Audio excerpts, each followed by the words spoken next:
ඔබගේ දුකට පිහිට වෙන්න තමයි මේ යශෝදරාව අත්හැරලා මහාන වුණේ. ඔය වැටෙන කඳුළු වියලවල දාන්නට.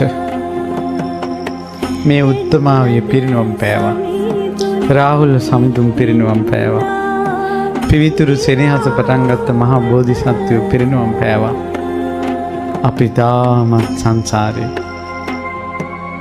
අපි තවමත් සංසාරේ. ඇයි අපට නිවනක් ඕනේ නැද්ද?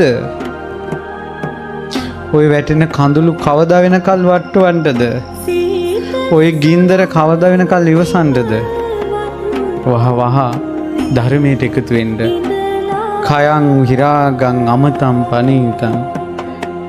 කෙලෙස් ඡය කරවන, දුක් ඡය කරවන, නොයල්ම ඇති කරවන, අමෘතය ලබා දෙන දහමක් ශාක්‍ය මුනීන්ද්‍රයන් වහන්සේ වදාලා.